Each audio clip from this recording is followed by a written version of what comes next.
Hello and welcome. It is Tuesday evening, and that means live Q&A. And I want to let everyone know again, right out of the gate, I truly appreciate and I am humbled by all of the emails and the messages and everything that I received during the course of the week into the weekend. And I hope that I am able to answer all of the questions that come in. I do my best and I get out as many answers and responses as I can. But these Tuesday evenings are specifically for you. I would love it if you are spreading the word, helping grow the community. I would love to really, truly build a sustainable following that I can help via these free videos that we create. And I would love it if you would engage with tonight's video, whether that's a thumbs up. Obviously, I would love it if you would subscribe. Just hit that subscribe button. Keeps you posted on whenever I do start back up with the Aggressive Coaches Corner and some of the other interviews that I'm going to be doing over the next several months into and leading up and through the College World Series, as well as summer baseball across the country. Next, I want to allow everyone to know that the Proline balls, we went through a big supply kind of at that early spring, a lot of people ordering balls. They are now back in stock, in inventory. And if you go to proballs.com and you use the code BLUEBOOK, you will get a discount that will allow you, from a baseball perspective, softball perspective. I have been seeing a lot of schools use them in catching and defensive drills, and really fascinating how they use the Proline ball with regard to the catching drills, both as softball as well as baseball. And obviously, if you're using a machine like a Hack Attack or a Jugs machine, the Proline ball, really fantastic. Penn State, Wake Forest, just to name a couple of schools, they use the balls, and so should you. Tonight, I have received over the last several days so many questions. Parents trying to deal with whether it's current college student athletes that I work with, and you as families are always being asked to spend not only money, but time. And I have been giving this a lot of thought. And I had a great discussion with my son, Tyler, who is now 33 years old, soon to be 33 years old. And I came up with this line, and he said, "Dad, you should use that. You should explain that to parents." And the tagline was, "Parents, you need to be very, very aware of not only the choices that you are making as parents, but the voices that you are allowing into your student athlete's realm, into that world. Both the choices and the voices are going to matter substantially when it comes to making decisions, when it comes to, that fork in the road. Everyone else is kind of bearing to the left, but yet, Coach Walter's kind of saying, well, why don't you kind of go to the right? And I really want to shed some light on that. And first, what I would like to be able to do is I would like to put something here on the screen that I think is important for you as parents to begin to understand and begin to see. Are you aware that you as a student athlete and parent are going to be asked to be a participant in this type of business? Now, you may say, now, what do you mean the $10 billion streaming business? Your student athletes are constantly being filmed. Are you aware of this business, this entity? Are you aware that everyone has cell phones? Are you aware that when you sign up for a perfect game event, that you're signing away all of the images and the video, all of the rights that you have to that, to those images? Are you aware that the name, image, and likeness, as young as 8 years old, are you aware that your student athlete is a part of this business? Are you aware that the choices that you're making, and you just blindly signing up for showcases and events and tournaments and so forth, but are you really, truly thinking out the long-term plan? And so from that perspective, what I want to really begin to, get you to understand as parents is that this world is asking you not only for your financial resources, but your family's time and the time that you're spending with your student athletes. The voices, the people that are trying to instruct your student athlete, are they the right people? Meaning, are they trying to create robots? Are they a one trick pony? Are your athletes ready for the voice that you're putting in front of your student athlete? I was working with a family recently, and a lot of the parents that I initially, begin to work with are in that world of 12 to 14 years old. They're transitioning from the little diamond to the big diamond, or they're transitioning into those last years of middle school. They're getting ready for high school. And so when I'm working with families, I'll always get them to understand that while you and I, as adults, are going to understand a lot of the phrases, terminologies, the words that are being disseminated, is it really filtering into your student athlete? Are they ready physically to be taught? Are they ready from a maturity perspective for that caliber of information? If we as parents know and understand that everything in life is essentially a circle, meaning, there's no such thing as there's technology and ways to learn, AI. We have access to so much information now. Gone are the days from when I was a dinosaur kid having to use an encyclopedia. Now you can just press a button on your phone or your computer, your laptop, and boom, you have access to all this information. But my point is choices and voices. And so we really want to start off with what I call the 5 main bullet points that I don't think enough parents are really factoring into the decision. And that is, I really want you to start thinking about, do you understand that the average family since 2019 or 20, essentially the COVID years, do you know the average family is spending 46% more today than they were 5 or 6 years ago? And what are you spending that money on?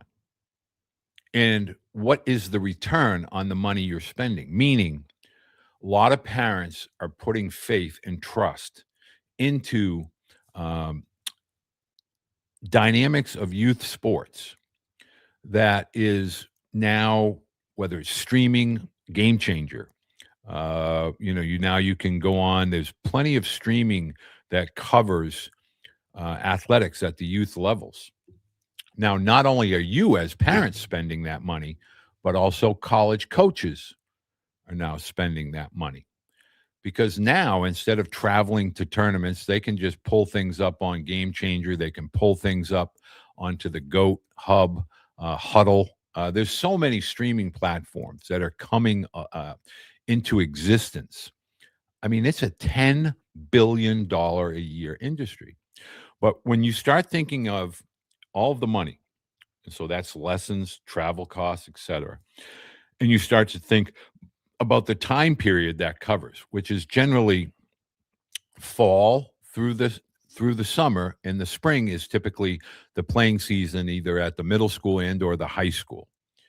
Okay, those are years. Let's just call those 8 years of your life.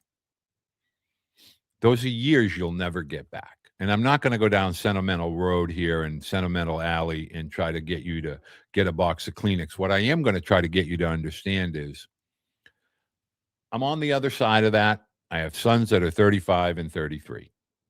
I still get to watch. I'm fortunate, but the road is coming to an end.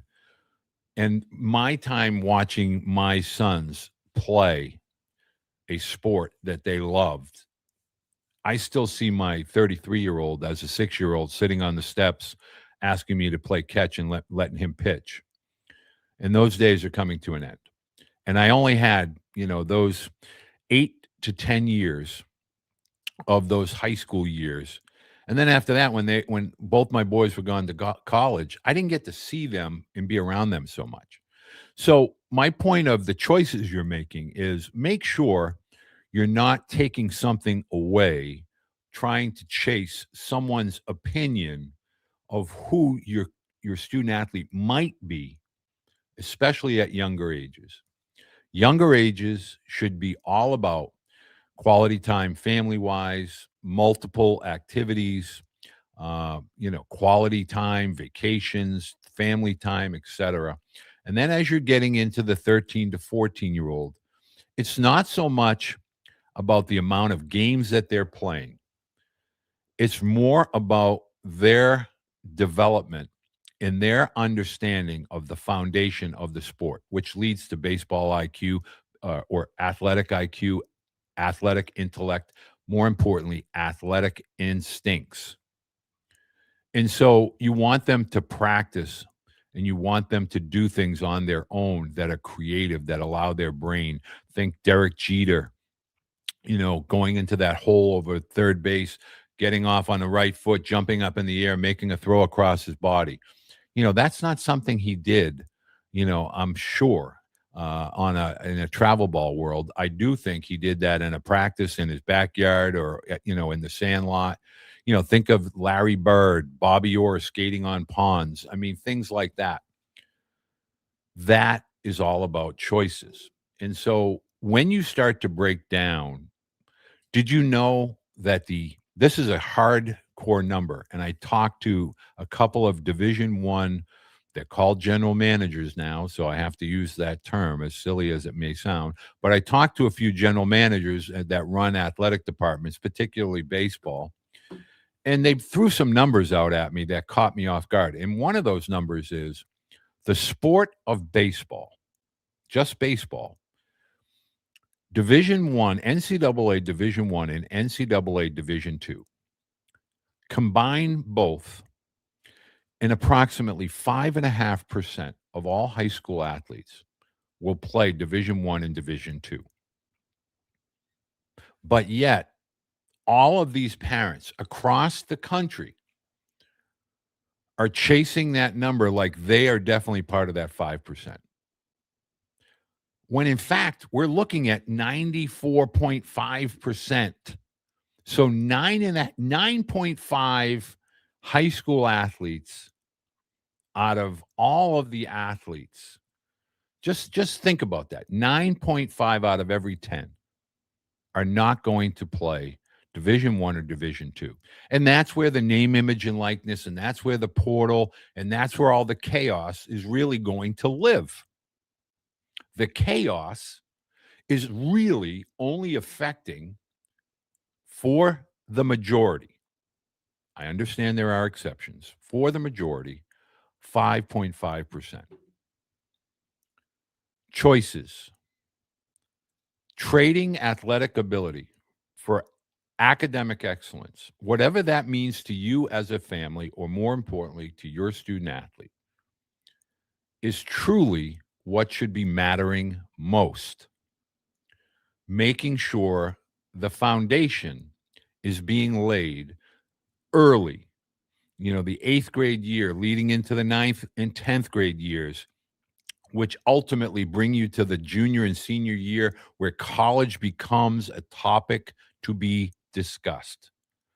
Prior to the junior and senior year, the choices should be all about the foundation for your student athlete in the classroom, in the weight room, on the ball fields.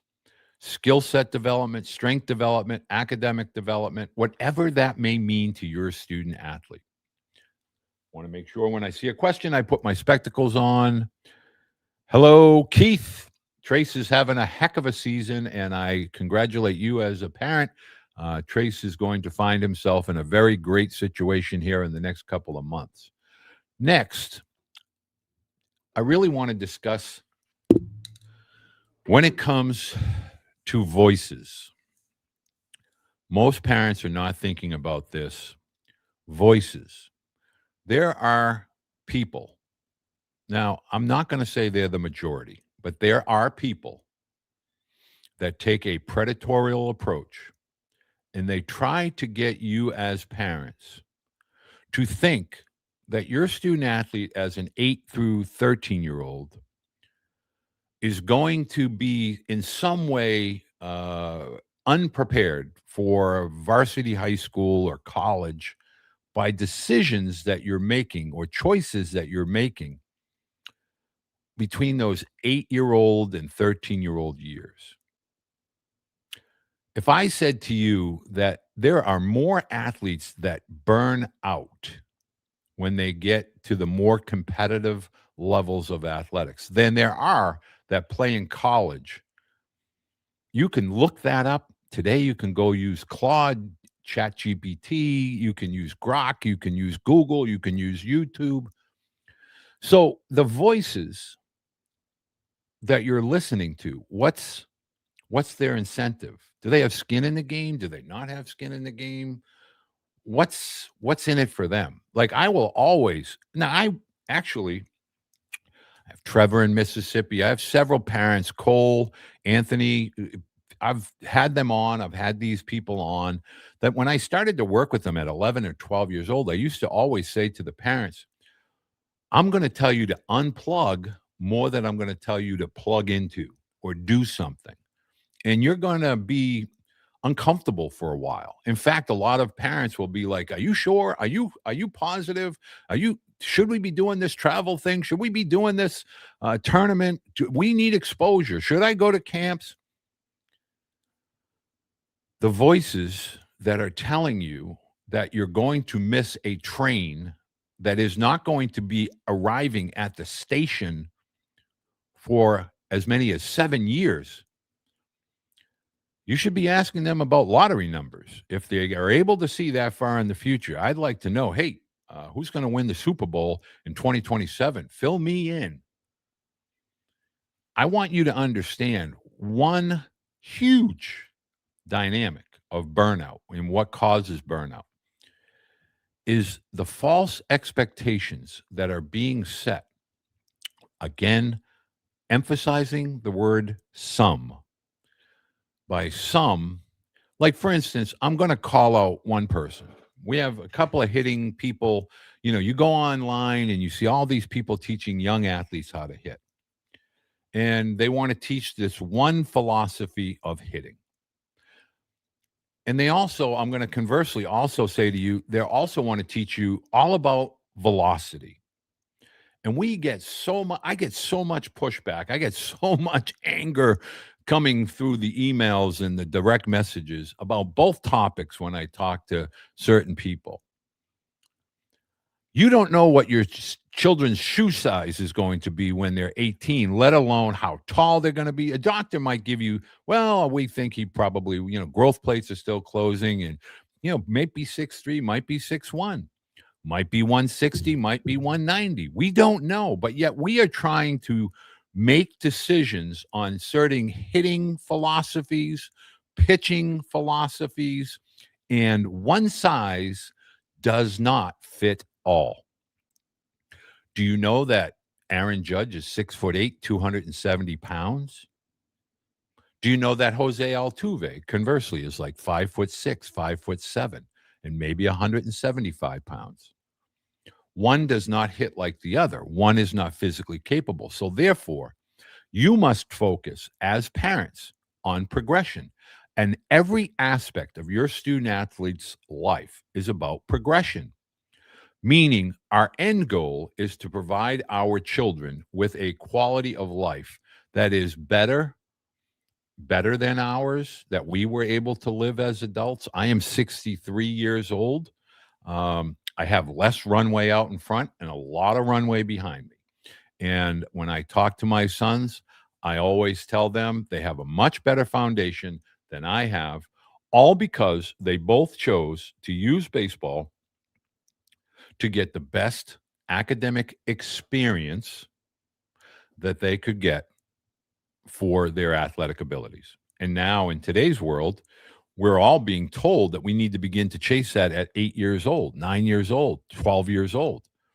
Do you know that the vast majority of elite 12-year-olds are simply bigger and stronger than their peers that are 11 and 12?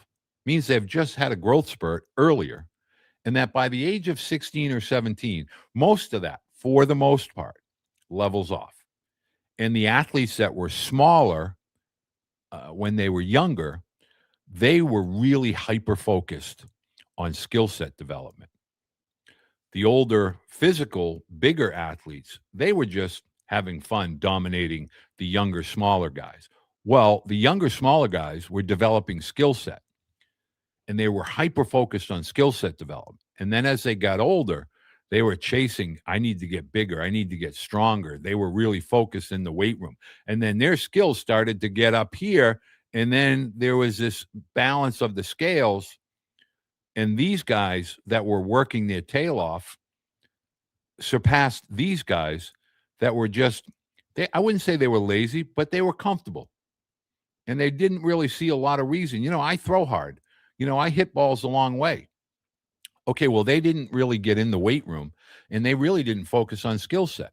So choices and voices are different for each individual student athlete. And it's important. In fact, I would say it's critical for you as families to understand when you're making decisions with regard to college and you're making decisions with regard to high school.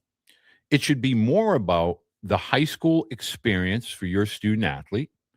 Don't worry about varsity as a freshman or a sophomore. Are they playing JV?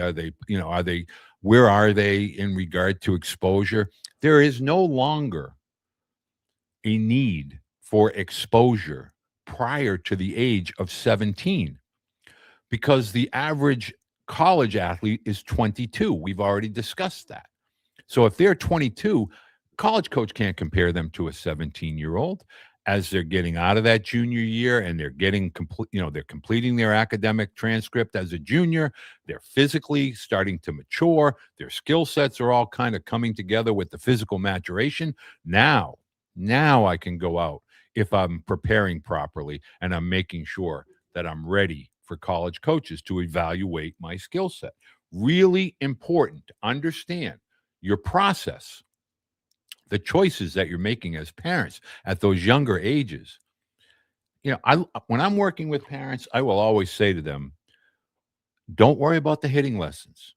I'll give you plenty of drills that your student athlete can do, because your student athlete at 12 is not going to swing a bat the same way at 16. And they're not going to swing at 16 the same way they're going to swing as a 19 to 20-year-old and older. You must understand that from a physical perspective, there are going to be limitations. And that's why we see a lot of athletes at younger ages having Tommy John surgery, thinking, this is not a big deal. They come back and they throw. That's not the case all the time. And the other thing is we're putting stresses on young arms before their bodies and their minds are physically and mentally capable of understanding what is going on within their body. Meaning, when you're throwing a baseball at a high level, what's happening to the elbow, the ligament? What's happening in the shoulder? They don't know because they really haven't worked and they don't have a good understanding of their bodies yet. But yet we have no problem picking up a weighted ball, a plyo ball, and having them throw that 1,000,000 times against a wall. And we're basically fraying a rope, both physically and metaphorically. When you start to fray one strand at a time, eventually it's going to snap. It's going to break. And that's a UCL. And that's also where burnout comes in, because we have not prepared the body and the mind to be ready for what it takes to compete at the collegiate level. I had a few college student athletes at the beginning of the year. I had Connor Fennell from Vanderbilt. I had Baron Manis. Baron is a freshman. He is now approaching the 30, 35 innings at the college level. And man, oh man, is it a stressful environment. And he said, and his dad and mom have said, whew, this takes a lot out of you. Exactly. And you need to prepare for that more than all of the lessons and all of the tournaments and the showcases and all of these things that you think are important and that you want to be told they should be a priority, when in actuality, what should be a priority is the mental health development, the communication, the nutrition, all of the things that are going to be asked of your student athlete when they get to college and they hit the gas pedal and they want to go full throttle. If you've been chasing, making bad choices, it's going to show up when your athlete isn't playing a lot and they're disappointed and the coaches aren't really getting them opportunities. That is what really it should be a priority. Now, I had a question, that I always get. How do I know if my student athlete is ready? How do I know that my student athlete? How do I choose the right travel program? How do I choose the right instructor? Here's the thing: your gut, it really is never wrong. But I want to preface that by saying to you, there are a lot of great instructors. And when I use the word great, I want you to understand in all facets, meaning how they disseminate information, how they interact with your student athlete. Do they take a personal approach? Those things matter. Does the travel organization that you're involved with, are they more involved with development and practice as opposed to trying to sell you packages of lessons? Are you trying to chase a cheat code that doesn't exist because somebody wants to tell you that there is a velocity training program, or is this way of hitting is going to lead to college greatness and professional greatness? Meaning those choices that you're making between 12 and say 15 really should be balanced and based on development, maturity, meaning strength, nutrition, meal prep, mental, having the ability to decompress, having someone to talk to, parents being understanding what questions and when to ask those questions of your student athlete. Those things are significantly under discussed and underutilized. And yet when our student athletes get to college and they face adversity, they're thrown into a spin. What do you mean I didn't make this team? And what do you mean I'm not playing? And what do you mean I can't play Division One? I can't play Division Two? And it's crushing. And a lot of families will reach out and say, my student athlete is attending this school and it's not working out. Well, what is not working out? Well, he's not playing. Well, why isn't he playing? Well, he didn't hit in the fall, or he didn't throw strikes in the fall, or this. There's always a reason. And if we put the cart before the horse, meaning if we are preparing the athletic part of the athlete before the physical part of the athlete has grown, it may not sync up because their body sees things at different levels. Your body processes things in a different capacity as they get older. So if we simplify the 12 through 15-year-old years and we limit the white noise, we limit the voices, and we just simplify and we allow them to progress and grow and develop that passion, that is going to produce far greater results with regard to the high school varsity experience as well as the college experience. And I had a parent today say to me, well, this 5-year thing is going to blow up and then it's going to hurt the high school athletes. Whoa, whoa, whoa. Oh, time out. In effect, the 5-year thing has been around forever with the red shirt and the medical waivers and all of these other things. The portal has been around for decades. They've always had different rules and they try to play with it and toy with it, but it's always been a part of it. At the end of the day, college coaches, I had this short video up and parents said to me, well, you stated the obvious. Good players play. Ha, ha, ha. Captain Obvious. No, in the context of what I was saying is, if your student athlete is physically ready, mentally prepared, has the baseball instincts, and they have the mental maturity to handle the ebbs and flows of being upset, being disappointed, being high, being low, they're going to get between the lines. College coaches are not going to penalize prepared student athletes. And if you're chasing the sizzle without eating the steak, you're missing out on the whole point. Just because you, as parents, feel that your student athlete wants to be a Division I and Division II player, do you know how hard it is? Do you know how talented student athletes are at the Division I and Division II levels? I mean, the margins of elite athletes is so slim. Coaches, they have to try to find ways to get guys in because they've earned that opportunity. But, it's really hard because baseball, unlike all other sports, doesn't really have a transitional football, hockey, soccer, lacrosse kind of flow to it. It's 9 guys versus 9 guys. It's a pitcher versus a hitter. You either can or you can't. And more importantly, your student athlete either did or they didn't. And that is what gets you between the lines. Please tell parents that they need to get their athlete evaluated, a non-biased, trustworthy evaluator on what their athlete needs to work on to improve. Keith, great segue and perfectly timed, my good man. Now, I often say this. I've said it probably 100 times over the course of 4 years, 5 years. And a lot of parents will ask me, well, how do I get evaluated? I take lessons from this guy's unbelievable. This guy, he's this, or this pitching person is that. That's great.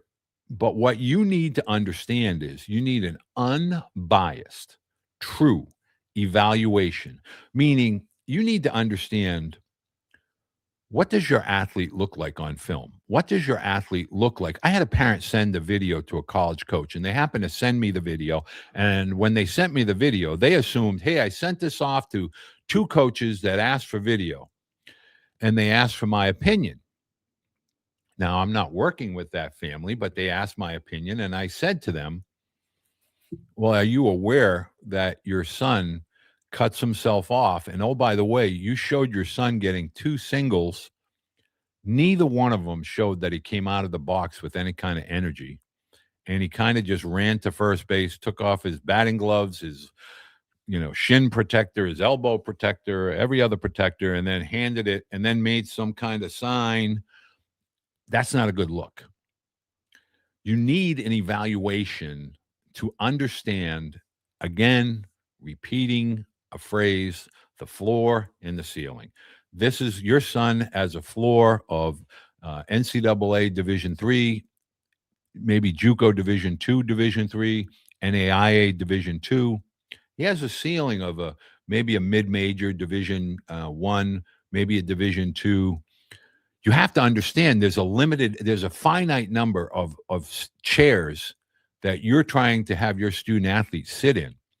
I guarantee you there are JUCO student athletes right now today that are freshmen and sophomores that are actively playing, that are really talented. They're bigger, they're faster, they're stronger, they're skilled. and they're not going to find homes at the levels that they are hoping to. Now, some of them will, absolutely. But some of these athletes that are trying to get into Division One are going to be dealing with portal athletes. And then they have to find that place where they're going to play, because as a junior going into your junior year out of the JUCO, you don't want to spend 2 years sitting on a bench, so you want to play.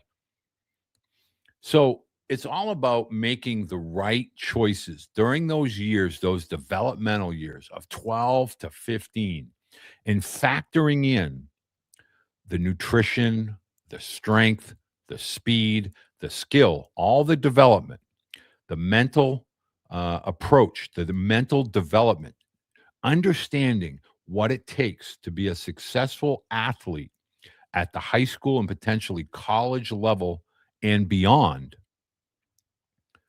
mentally is critical. It's critical. The other piece to this puzzle is, if you are a parent, you must understand that the academic experience, we can all agree to disagree. We can say that college is not important, college is irrelevant. I would disagree with that.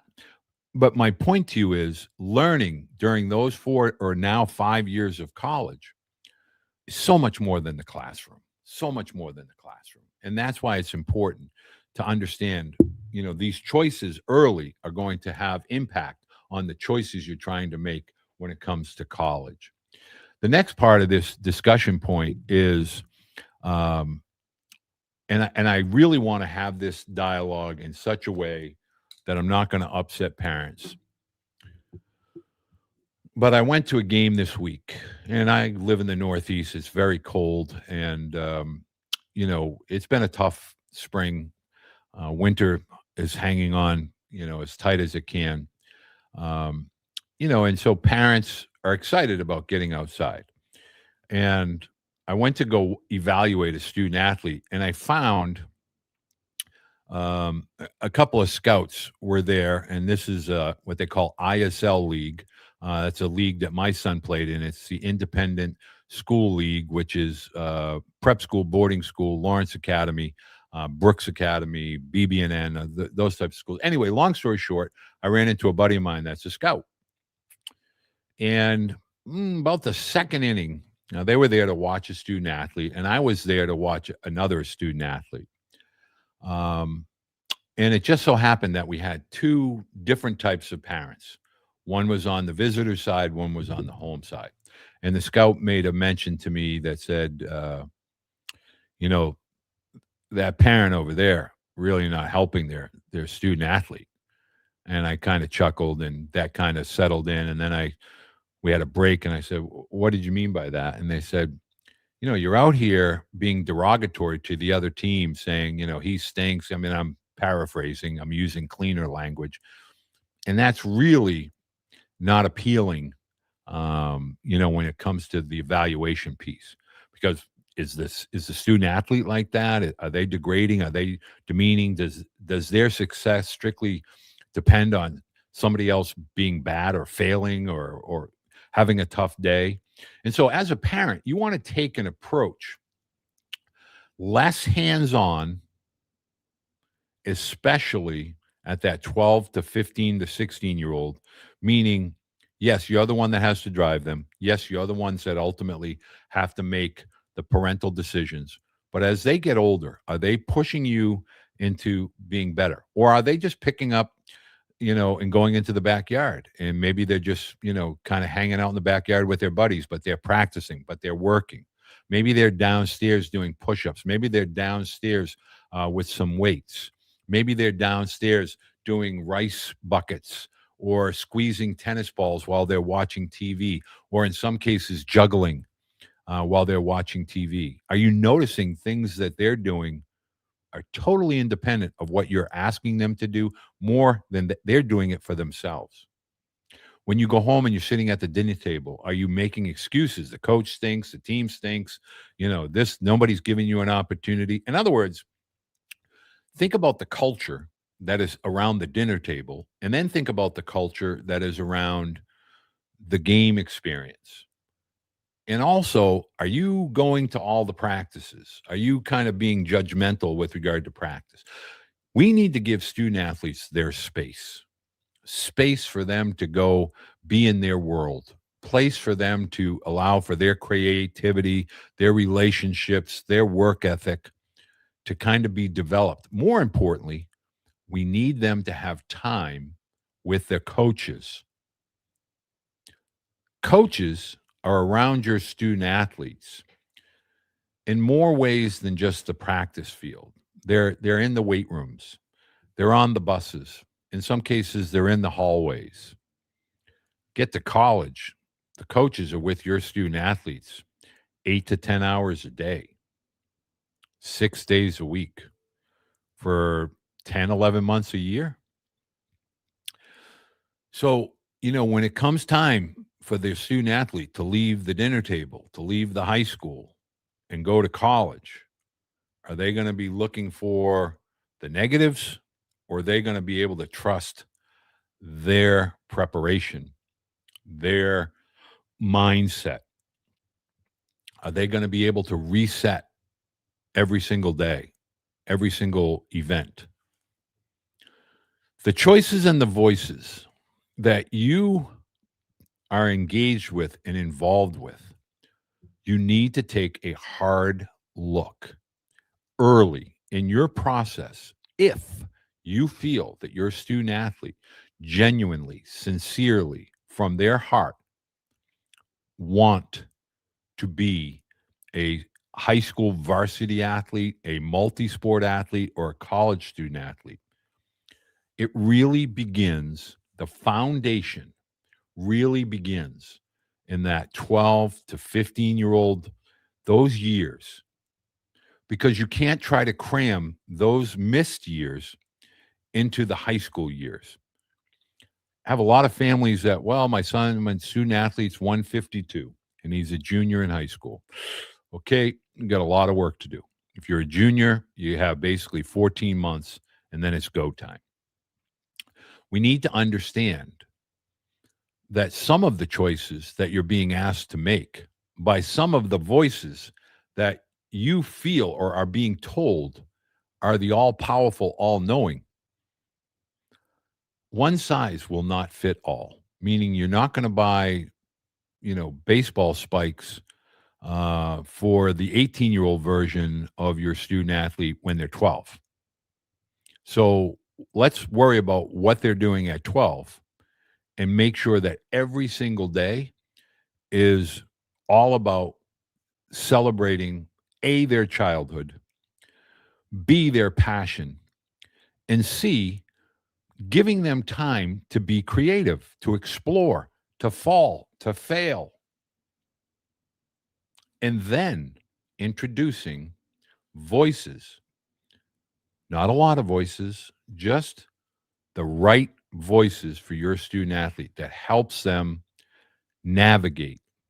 There's not one adult that gets up every day and takes the same route, unless you work at home and you get from your bedroom and you go to your den or your office. Okay, you got me.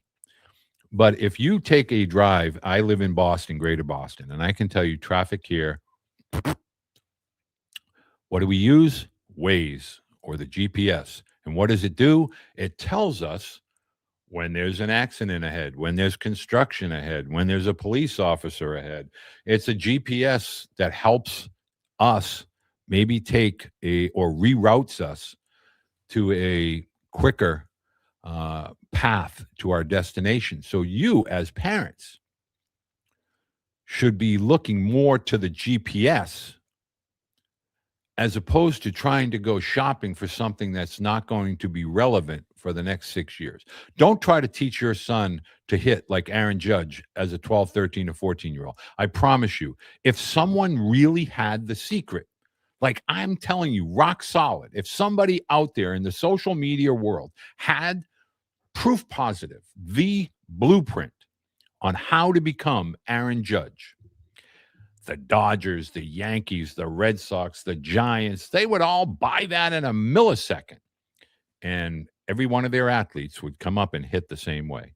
If someone could tell somebody how to throw, like Paul Skeens, they would blueprint it and they would tell you This is what you need to do to be Paul Skeens. But guess what? The big guy upstairs and mom and dad, they're the only things that can help your student athlete become who they're potentially capable of becoming.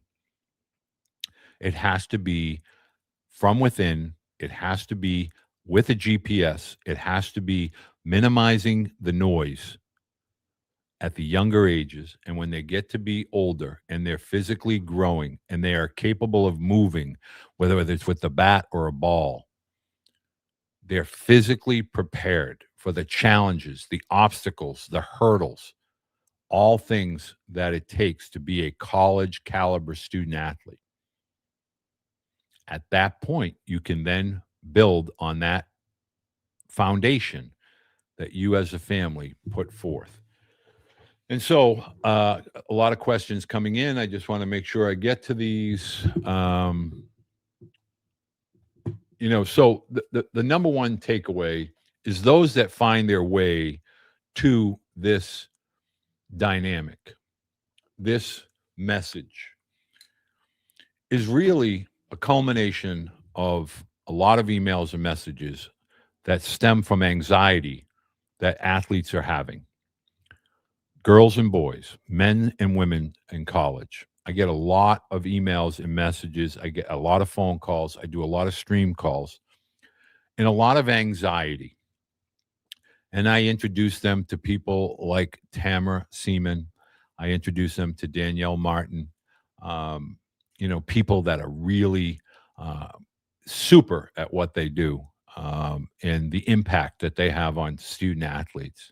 And we discuss, things that gnaw at athletes. And a lot of it stems from the weight of expectation and things that they weren't prepared to deal with, which was competition, which was having someone say, no, you're not ready. Having a coach not have the full confidence yet. And having the anxiety of, am I good enough? Will I be good enough? Can I do this? Am I capable? And while these athletes are having these discussions at older ages, it begins at the younger ages. Ages and stages, choices and voices. It's the number one topic that you as parents should be asking yourself. You should be seeking the guidance, the information. Avoid the predatorial, I can teach your student athlete how to hit. Softball and baseball, they're the same. No, they're not. Throwing a baseball, throwing a softball. I see all these debates. Overhand throwing is overhand throwing. The body moves the same way. Underhand throwing and hitting versus underhand throwing is very different than hitting versus overhand throwing.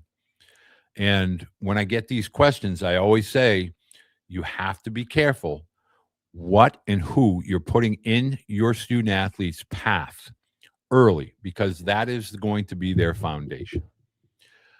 If you as parents have questions, I encourage you, email walter@coachbeede.com. You can interact here with the video.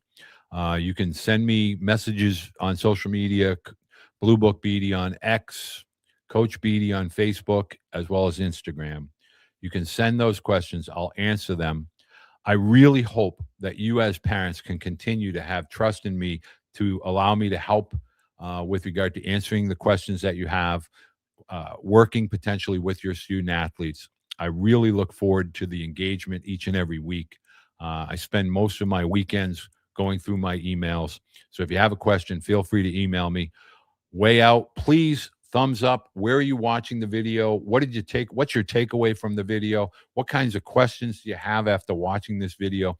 Please share. Share the video on X. Share the video on Facebook. Share it on Instagram, LinkedIn. If you see a short, a reel, anything like that, please share. Also, I want to encourage you. I'm going to ask this question. Kind of impromptu, but I think it's important.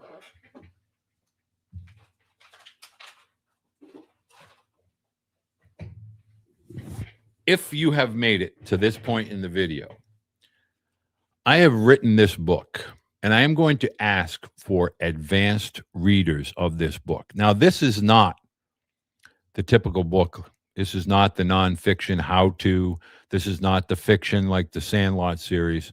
This is my life memoir, as well as my sons, Tyler and Kyle. And it took me about 5 years to write this book, both from an emotional perspective. I wanted to do this because my dad would have turned 85 this year on April 1st. And so I wanted to honor my dad, and I also wanted to leave something behind for not only my sons, but my grandchildren. And I am going to be asking readers, and I mean readers. Now, I've asked people in the past, and most times people don't follow through. But this is personal. I'm asking for advanced readers. I can either send you a physical copy of the book, or I can send you a Kindle file or a PDF file. And I'm looking for honest, candid feedback. I'm not looking for you to blow smoke. I'm looking for moms, dads, grandparents, even student athletes. When you read this book, what is your takeaway? When you read this book, what are your connections to the book? Now, there's an E at the end, and I want to tell you what that means. When I was 11 years old, I was probably the worst Little League player in the history of Little League. That's not an embellishment, and that's not an exaggeration. And I played at a Little League field that up on a hill had a Dairy Queen and also a neighborhood pub.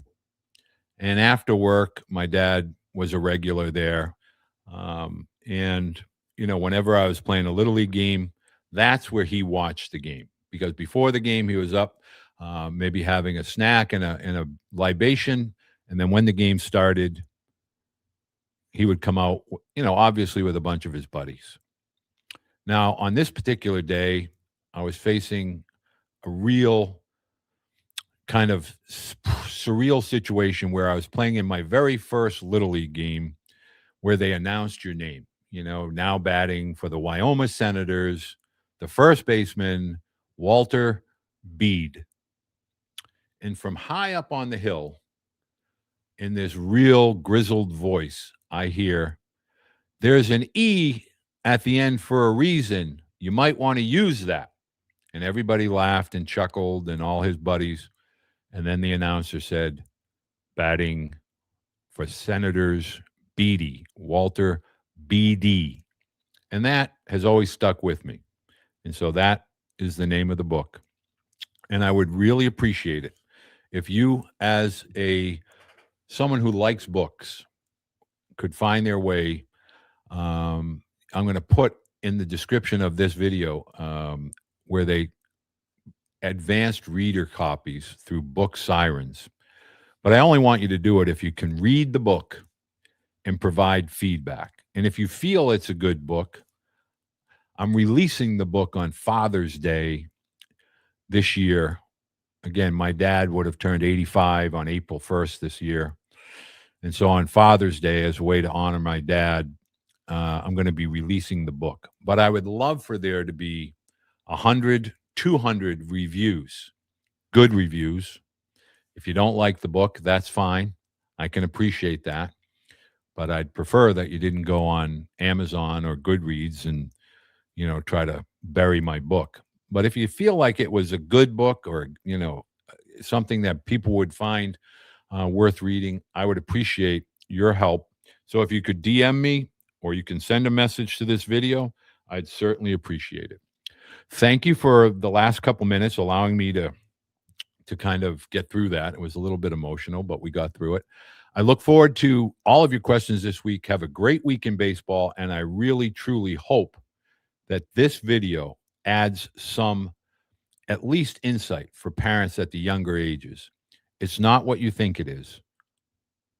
It's what you need to find out for your student athletes foundation.